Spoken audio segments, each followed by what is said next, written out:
Teofusión con Ángel Román, un espacio dedicado a la reflexión histórica y metodológica del quehacer teológico en el contexto de Latinoamérica y el Caribe. Gracias por escuchar este podcast. Hola, les doy de nuevo la bienvenida a Teofusión. Este es un espacio de reflexión teológica desde y para Latinoamérica. Mi nombre es Ángel Román y en esta oportunidad quiero que reflexionemos sobre las características de una ciencia y sobre todo sobre las características de la teología como ciencia. En primer lugar, es importante tener en cuenta que una ciencia siempre debe contar con un objeto de estudio. Es decir, debe tener claro qué es lo que estudia. Por ejemplo, las ciencias formales tienen como objeto de estudio los sistemas abstractos y sus propiedades. Por su parte, las ciencias humanas y sociales tienen como objeto de estudio al ser humano y sus relaciones socioambientales. En el caso específico de la teología, su objeto de estudio es la manifestación de Dios en la historia, para lo cual se apoya en diferentes fuentes, como lo son los testimonios, las experiencias, los escritos, las tradiciones y muchos más. En segundo lugar, una ciencia debe contar con un sistema conceptual, es decir, debe tener una epistemología que le permita explicar coherentemente los temas que aborda. Por ejemplo, en la teología, el sistema conceptual se refiere al lenguaje teológico específico y a sus diferentes categorías.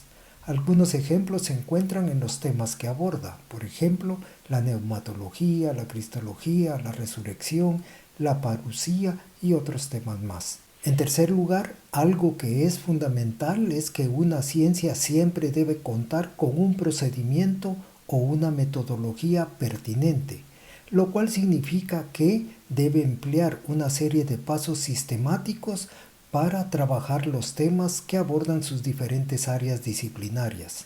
Por ejemplo, en la teología, este procedimiento puede estar compuesto por métodos tales como los exegéticos, históricos, tradicionales, contextuales, así también los interculturales, los interreligiosos y otros más.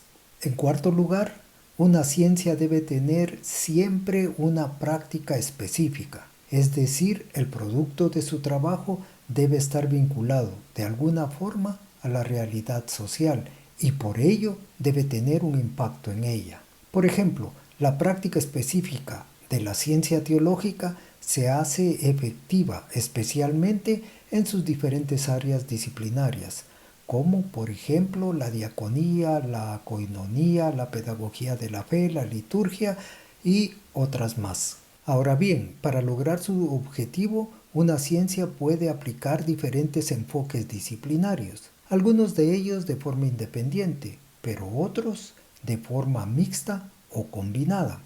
Estos enfoques pueden ser intradisciplinar, interdisciplinar o transdisciplinar. El enfoque intradisciplinar se refiere a la posibilidad de abordar un tema desde diferentes áreas disciplinarias de una misma ciencia.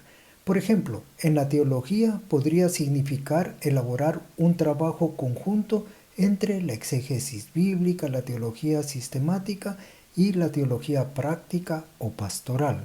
Por su parte, el enfoque interdisciplinar implica abordar un tema o situación de estudio desde las disciplinas de otras ciencias.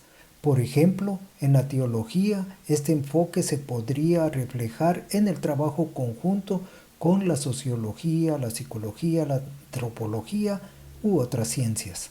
Por último, el enfoque transdisciplinar se refiere a la aplicación contextualizada de diferentes estrategias disciplinarias, con el fin de intentar abordar de forma integral y holística los desafíos que ofrecen problemas de la realidad social que son sumamente complejos. Por ejemplo, en la teología, este tipo de enfoque se refleja especialmente en temas vinculados al quehacer teológico, donde aparecen temas complejos como lo son la ecoteología, la teología ecofeminista, la teología del diálogo intercultural e interreligioso, la teología vinculada a temas bioéticos y otros tipos de enfoques. Sobre la base de estas aclaraciones preliminares, nos hemos planteado 3 preguntas generadoras de reflexión. La tercera de ellas es la siguiente: ¿qué tema te interesaría investigar desde la hermenéutica teológica y por qué? El primer grupo de personas que compartirán sus reflexiones sobre esta pregunta está compuesto por las siguientes personas en el orden en que aparecerán: Carolina Soile, Leandro Moya, Tatiana Salas, Maynor Vargas, Sonia Lan y Carlos Carvajal. Entonces les agradezco por acompañarnos y ahora sí escuchemos las reflexiones de las personas que nos acompañan en este episodio de Teofusión. Y a la tercera pregunta, ¿qué tema me interesaría investigar? He pensado un momentito y yo sí les voy a, me gustaría escribir algo sobre un pastor que justamente ha fallecido hace 3 semanas recién y que ha publicado mucho. Se llama Friedrich Schorlemmer, es alemán o fue alemán. Y ha tenido un legado que no solamente ha tenido una herencia histórica, porque al ser pastor en Wittenberg, la cuna de la Reforma luterana, pero mucho más importante ha sido su contextualización de su teología en su lugar, en Alemania Oriental. Y él hizo un aporte muy significativo a la Revolución Pacífica que resultó en la así llamada caída del muro de Berlín. El pastor empleó una metodología de comunicación basada en un uso creativo de símbolos, y eso se puede analizar desde la hermenéutica.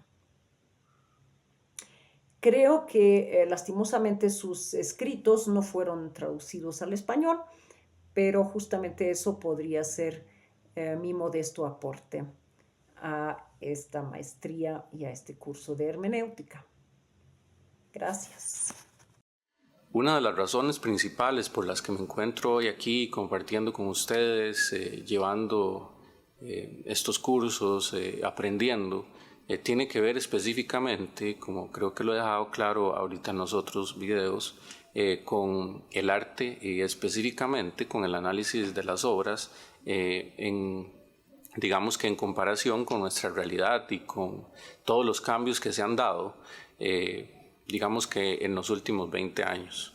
Esto, claro, sin dejar de lado lo que ha pasado antes, que siempre va a ser como el punto de partida. Viéndolo desde la hermenéutica, para mí, la relación que hay entre el arte figurativo, el arte religioso y el arte abstracto, y cómo este rompimiento de vanguardias relegó, digamos, los espacios de unos y amplió los espacios de otros, es una de las partes para mí más importantes y uno de los motivos por los que hoy estoy adentrándome en estas temáticas, ya que el arte tradicional, digamos religioso, siempre conllevó cierta iconografía, ciertos colores, un discurso que fue bien planeado, bien protegido y que se cumplió a cabalidad durante siglos. Ya llega un momento en que esto comienza a fragmentarse por distintas razones, ya sea por la aparición de la fotografía, que es algo más cercano, pero también por el surgimiento de los estatutos artísticos de la Reforma y por otras, digamos que crisis que hubo en el arte. Todo esto llevó a que los artistas encontraran pues nuevos lenguajes, nuevas formas de expresión, y hasta el día de hoy fueran, digamos que ampliando eso, de manera que siempre hay innovación, siempre hay originalidad desde la imaginación para llevar a cabo lo que es, digamos que, la estética. Entonces, esta parte donde se mezcla el arte religioso con los estudios, digamos, teóricos y con la parte que hoy nos han presentado las vanguardias, con el arte abstracto y estas prácticas que yo también llevo a cabo en mi vida, desde mi profesión, creo que son, digamos que los campos en los que me gustaría adentrarme más y por los cuales hoy estoy aquí. Y luego la otra pregunta es, ¿algún tema que me gustaría investigar? Uno de ellos podría ser la ecoteología. Dice en el Génesis que Dios lo creó todo y vio Dios que era bueno. Entonces me llama mucho la atención esto, que es creación de Dios, pero cómo estamos o cómo está el ser humano administrando ese bien que Dios nos da. También con la creación de los animales vio Dios que era bueno. Inclusive el Papa, en uno de sus escritos, el Evangelii Gaudium, habla sobre nuestra casa común, sobre la madre tierra. Y esto me parece realmente importante analizar todos los escritos bíblicos y todos los análisis filosóficos y teológicos que hay alrededor de la ecoteología. ¿Qué tenemos que se ha escrito acerca de la creación, de la naturaleza y sobre todo de la relación del hombre con el medio ambiente? ¿Qué nos manda a hacer? ¿Qué estamos haciendo? ¿Y cuál es el pronóstico por el camino que llevamos? Me parece realmente interesante y digno de ponerle atención. Gracias por su atención. Y cuando un hombre, cuando una mujer, un joven, inclusive un niño, desde su sencillez,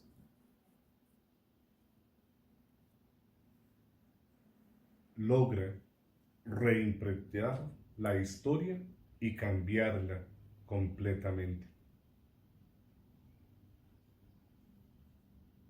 Se nos da esa libertad, se nos logra cambiar las políticas,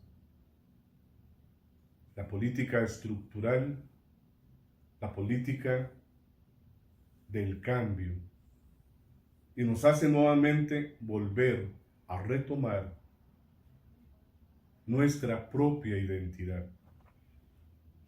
Interpretar va más allá de lo académico.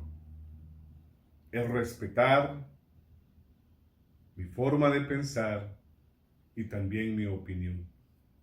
Hay un cambio.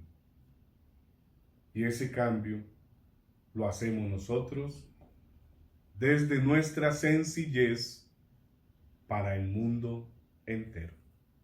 Y entonces, dicho esto, lo que me interesaría seguir investigando sería el impacto de los medios digitales hoy día sobre nosotros los cristianos.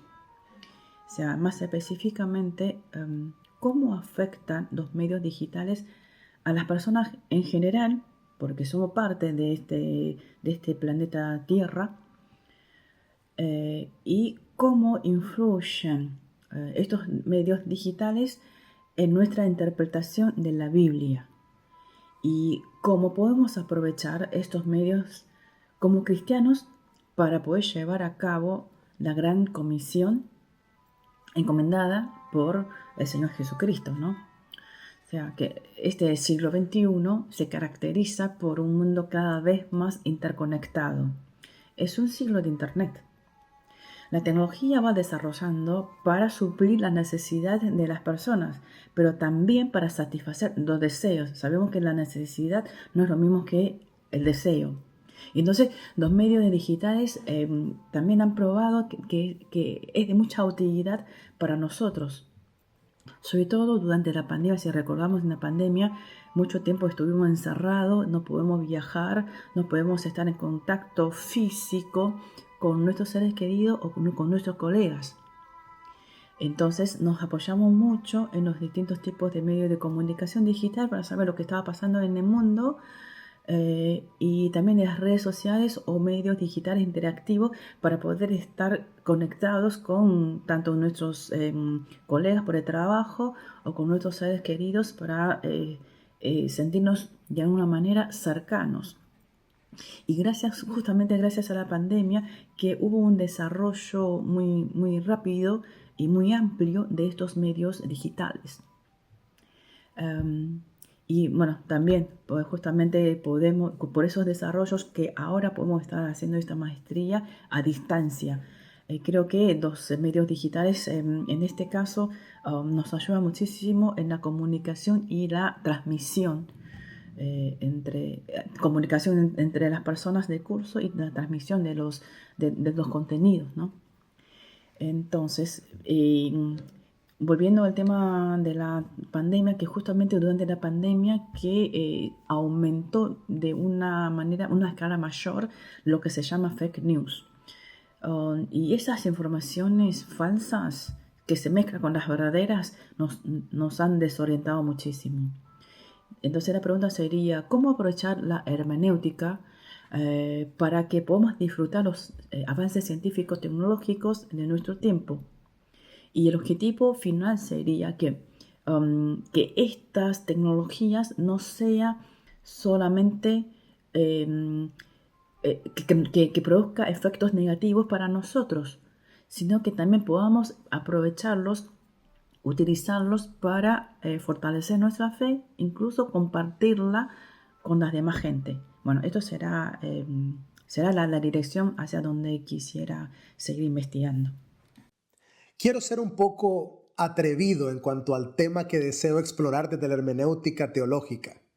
Es probable que muchos de nosotros utilicemos algunas ideas ya conocidas como la teología de la migración, teología queer, como lo dije anteriormente en una de mis respuestas, o puede ser que algunos deseen estudiar un poco la teología del proceso. Pero yo quiero aventurarme un poco desde la hermenéutica teológica al entendimiento profundo y a la relación que existe entre la teología y la inteligencia artificial. Por años he observado cómo muchos pastores, teólogos y académicos sufren con el manejo de las redes sociales. Algunos consideran que es pérdida de tiempo y otros simple y sencillamente no entienden cómo funcionan. A raíz de eso hemos perdido relevancia con muchas generaciones y hemos cometido el grave error de pensar que la inteligencia artificial es una herramienta más, cuando en realidad es simplemente el comienzo de la nueva revolución tecnológica. La inteligencia artificial va a sacudir por completo conceptos que hoy consideramos como perpetuos o conceptos que hoy consideramos simple y sencillamente como verdades absolutas. ¿Cómo aplico esto a la teología? ¿Cómo lo entiendo? Con la inteligencia artificial, ¿cómo cambiará mi concepto de Dios? ¿Cómo cambiará la idea o la pregunta de quién es Dios o qué es Dios? ¿Qué significa dentro del contexto de una nueva conciencia que está frente a nosotros, creando espacios, realidades y contextos, que yo sea imagen y semejanza de Dios? ¿Qué implicación tiene que la inteligencia artificial sea imagen y semejanza mía? ¿Cómo se conecta Dios con esto? ¿Qué conceptos serán sacudidos, como la moralidad, la conciencia propia, la acumulación de información? Esto es importante entenderlo, porque no estamos frente a una amenaza, sino frente a una transformación que va a revolucionar completamente la idea en que la fe cristiana se ejerce. Y por eso es una invitación aún más profunda, porque estamos a punto de ver un contexto que antes no existía. Nos han enseñado que operamos de manera cíclica y es muy común escuchar frases como no hay nada nuevo bajo el cielo, esto ya lo vivimos, esto ya lo pensamos, esto ya lo respondió X o Y académico en el pasado. Pero lo que viene ahora es totalmente nuevo. No existía, se está formando. Y no solamente debemos estar listos y actualizados con la información relevante sobre el tema, sino a prepararnos sobre cómo nuestro texto sagrado tendrá una nueva interpretación dentro de este nuevo contexto virtual, si es que podemos llamarle de esa manera.